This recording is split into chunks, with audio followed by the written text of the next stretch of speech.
Merhaba, iyi günler, iyi haftalar. Cuma günü Yeni Zelanda'nın Christchurch kentinde yaşanan terör saldırısının ardından bugüne gelindiği zaman bunun yapanların yanına kar kalma ihtimalinin hayli yüksek olduğu ortaya çıkıyor. Gerçekten bir kişi yapan bir kişi Brenton Tarrant adında Avustralyalı 28 yaşında bir kişi ırkçı bir faşist saldırgan söz konusu ama bu bir kişinin yaptığı gerçekten dünyayı daha da karıştırmaya, dengeleri daha da sarsmaya ve düşmanlıkları, çelişkileri daha da arttırmaya hizmet etti.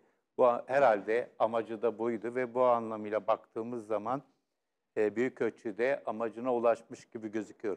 Ama şunu özellikle vurgulamak lazım. Yeni Zelanda başta başbakanları Jacinda Ardern, biraz zor ismi var, e, olmak üzere gerçekten çok iyi bir sınav veriyorlar ilk günden itibaren. Ardern hakkında dünyanın hemen hemen her yerinde olumlu değerlendirmeler var. Zaten genç yaşta siyasete girip hızla tırmanan bu kadın başbakanken çocuk sahibi olması ve çocuk izni alması gibi detaylarla da dünyanın ilgisini çekmişti. Yeni Zelanda malum dünyanın uzak bir köşesinde kendi halinde müreffeh bir şekilde yaşayan bir ülke olarak biliniyordu. Zaten terör saldırısı için buranın seçilmesi de dünyanın ne kadar huzurlu olursa olsun her köşesinin aslında teröre açık olduğunu göstermeyi hedefliyordu ve bu da oldu. Yeni Zelanda bunu yapmaya çalışırken dünyanın değişik yerlerinde bu terör saldırısına sivil toplumlar olarak baktığımız zaman genellikle olumlu insani tepkiler olduğunu görüyoruz. Ancak dünyayı yönetenler açısından baktığımız zaman aynı şeyi söylemek mümkün değil.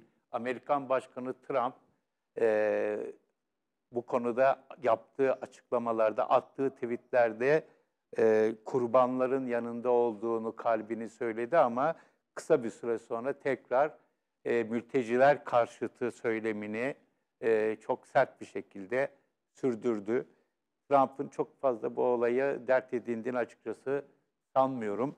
E, Ve onun dışında dünyanın önemli yerlerinden çok ciddi tepkiler gelmedi. Tabii istisnalar var. Özellikle Alman Başbakanı Şansölye Merkel'in bu konuda gerçekten örnek bir tavır aldığını yine söylemek lazım. Onun zaten mülteciler konusundaki tavrı bugüne kadar genel anlamıyla tavrı nedeniyle kendisini siyasi anlamda seçimlerde başarısızlığa uğradığını biliyoruz. Ancak çok da fazla bu duruşundan taviz vermediğini de vurgulamak lazım. Geçen Cuma günü burada Yeni Zelanda terör saldırılarını anlamak üzerine yaptığım yayında özellikle saldırganın canlı kaydettiği bu saldırıyı, görüntülerini izlemeyi reddettiğimi vurgulamıştım. Bir gazeteci olarak izlemem belki gerekirdi ama 3 aşağı 5 yukarı neler görebileceğimi de tahmin ediyorum. Belki tahminimin çok ötesinde bir zalimlik, bir dehşet de olabilir ama bunu reddettim ve bunun doğru olmadığını söyledim. Daha önceki IŞİD'in infaz görüntülerinin, videolarının da aynı şekilde izlenmesi ve yayılmasının yanlış olduğunu savunmuştum. Bu konuda özellikle sosyal medyada bunları yayanlarla aramızda değişik dönemlerde tartışmalar da çıkmıştı. Bu sefer de bu konuda çok netim.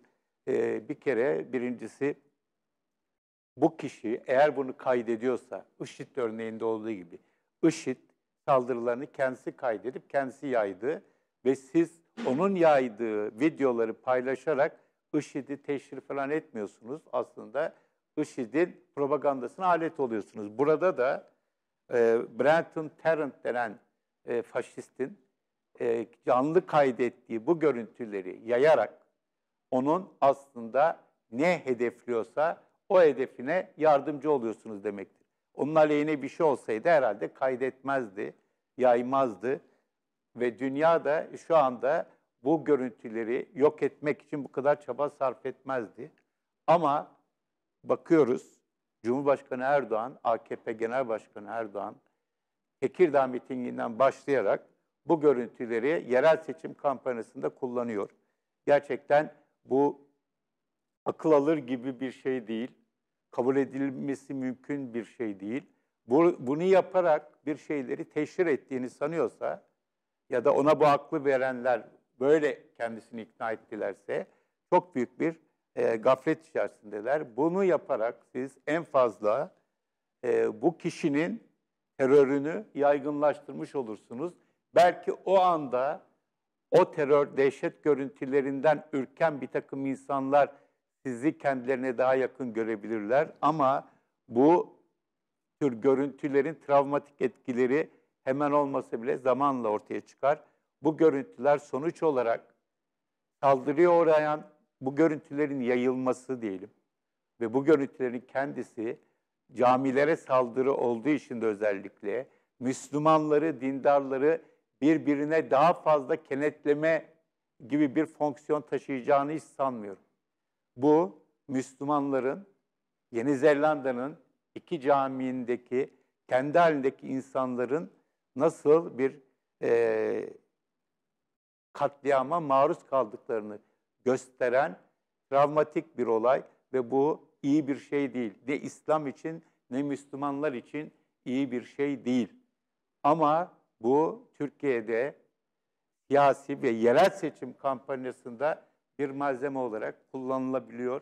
Gerçekten çok akıl alır gibi değil ve kabul edilmesi mümkün değil. Ve buna baktığımız zaman da zaten bu olayın anlaşılmamış olduğunu, yanlış anlaşıldığını görüyoruz. Şimdi adamın birisi bir saldırı yapıyor. Bu adam Hristiyan olabilir, aşırı Hristiyan olabilir ya da değildir. İslam düşmanı olduğu kesin ama sadece İslam düşmanı değil, her türden üçüncü dünyalı, güneyden gelen, dünyanın güneyinden gelen insanlara düşman, kadın, çocuk ayırt etmeden hepsini öldürebilecek kadar gözü dönmüş birisi. Bunun gibi başka insanlar da var Batı toplumunda, bunu da biliyoruz. Bunlar ellerinden geldiği kadar özellikle sosyal medyada ve kara internet denen yeraltı sosyal şebekelerinde örgütleniyorlar. Maddi imkanları da var, silahlanıyorlar, saldırılar düzenlemeyi düşünüyorlar ve düzenliyorlar. Tamam, hepsi doğru ama bu saldırıyı siz, bu kişi birileri adına konuştuğunu varsayabilir, birileri adına kendi manifestosunu ilan edebilir ama siz bunun o iddiasını veri olarak, doğru olarak kabul ederseniz ve hasım olarak, karşınıza düşman olarak ya da mücadele edilmesi gereken kişi olarak bu faşisti ve onun gibi insanları değil de onun içerisinden geldiği toplumları ve medeniyeti kendinize düşman belirlerseniz ki bu yapılıyor maalesef, o zaman kaybedersiniz. Cumhurbaşkanı Erdoğan'ın bu Tarrant'ın manifestosundan hareketle ettiği bir söz var. Dedeleriniz geldi, kimi ayaklarının üzerinde, kimi tabutla geri döndü. Aynı niyette gelecekseniz bekleriz. Sizi de dedeleriniz gibi uğurlayacağız. Bu Çanakkale'ye, Birinci Dünya Savaşı'na, Kurtuluş Savaşı'na göndermeler var. Tam da Çanakkale'nin yıl dönümündeyiz bugün. Bu da şu günün dünyasında, ki o günün dünyasında da öyleydi, bugünün dünyasında da söylenecek bir şey değil. Tarrant gibi bir faşistin saldırılarından hareketle bunu bir Hristiyan dünyasına, hatta Yudo-Kretyen denen Hristiyan Yahudi dünyasına olduğu gibi teşmil etmek gerçekten bu saldırganın yapmak istediğine yardımcı olmak, ona katkıda bulunmak anlamına gelir. Bugün Adalet ve Kalkınma Partisi MKYK üyesi Mustafa Yeneroğlu'nun sosyal medyadaki paylaşımını vurgulamak istiyorum, olumlu bir örnek olarak. Malum bu saldırının ardından iktidara yakın gazeteler değişik değişik tanımlamalar yaptılar. Mesela bunlardan birisi Haçlı terörüydü. Bunu iktidara belli bir mesafesi olmakla beraber Karar Gazetesi de aynı tanımı kullandı ve bir tartışmayı da beraberinde getirdi. Yeneroğlu'nun söylediklerini aktarmak istiyorum. Nasıl ki cihatçı terör ifadesini İslami çağrışımlar içermesini nedeniyle reddediyorsam, Hristiyanların tümünü genellemeci biçimde ele alan çağrışımları nedeniyle Haçlı terörü manşetini de tasvip etmiyorum. Yaşanan bir ırkçı faşistin katliamıdır. Şimdi Haçlı terörü dediğiniz zaman tabii ki doğrudan Hristiyan terörü demiş olmuyorsunuz ama göndermesi Hristiyanlığa oluyor. Dolayısıyla Yeneroğlu'nun bu çıkışının doğru olduğunu ve Yeni Şafak'a diyecek bir lafım yok ama Karar Gazetesi'ndeki arkadaşlara ki bu tartışma yapıldı, biraz da sert geçti, sosyal medyada tanık oldum. Buradan ben de katılmış olayım.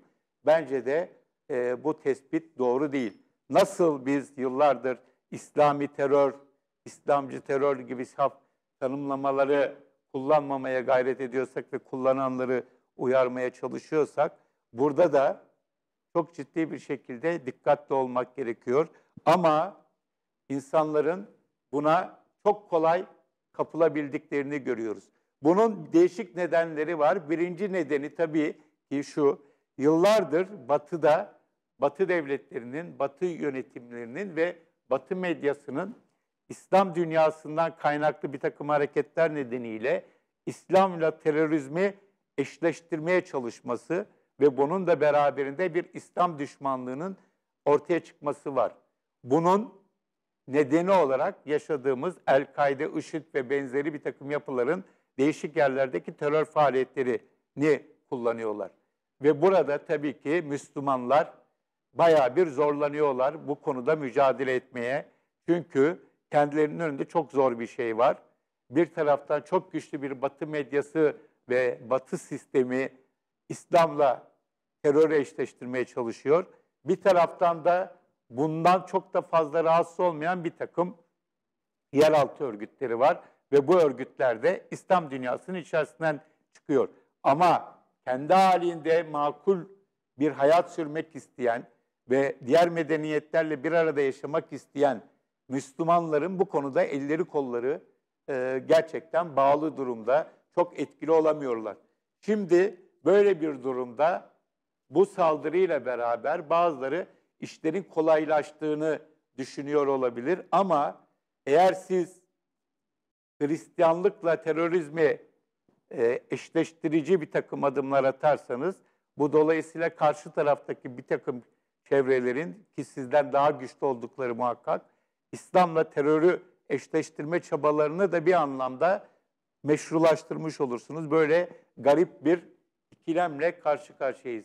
Burada yapılması gereken herhalde Yeni Zelanda Başbakanı'nın yaptığı, bir arada yaşamayı tüm kültürlerin, tüm medeniyetlerin, tüm inançların ve inançsızlıkların bir arada yaşayabileceğini vurgulayabilmek ve bu anlamda karşı tarafın acısını paylaşmak, onlara empatik ve sempatik yaklaşmak ve saldırganlara karşı da en sert bir şekilde, en acımasız bir şekilde pozisyon alabilmek, bunu yapabilmek. Ama şu ana kadar Türkiye'de ve İslam dünyasının birçok yerinde ve dünyanın tamamında bu konuda çok net duruşları görmek mümkün olamadı.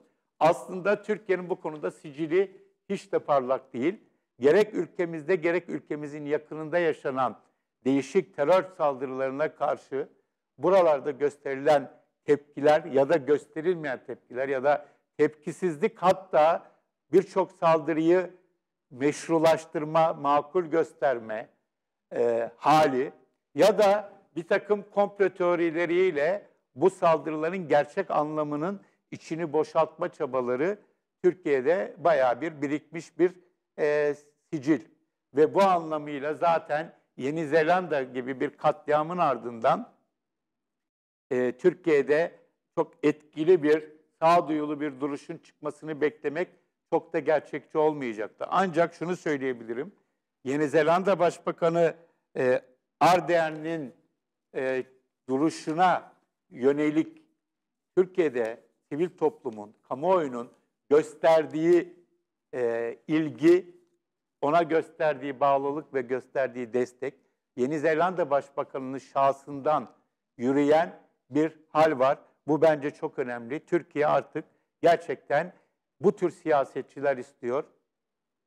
Bu tür siyasetçilerin olması konusunda da maalesef çok da fazla umutlu değil. Bu saldırının önümüzdeki yerel seçimlerin malzemesi olarak kullanılmasının çok yadırgatıcı diyeceğim ama yadırgayacak bir durum yok. Aslında çok da şaşırmış değilim açıkçası. Bu arada son bir not söyleyeyim. Ekrem İmamoğlu'nun Yasin okuması öldürülenler için bu konuda da çok kişi değişik şeyler söyledi. Ama açıkçası o saldırının görüntülerinin sergilendiği bir Türkiye'de, yani saldırganın gözünden olayın aktarıldığı bir Türkiye'de kurbanlara yönelik olarak bir dini ibadet yapmanın en azından daha kabul edilebilir bir şey olduğunu söylemek lazım. Normalde beklenen aslında iktidar, İslamcı ya da İslami iddialı iktidarın bu saldırıya karşı tepkisini gerçekten manevi bir iklimde yürütebilmesiydi. Onu da yapmak CHP'nin İstanbul adayına düştü. Bu da Türkiye'nin ne kadar garip bir ülke olduğunu bize bir kere daha gösteriyor.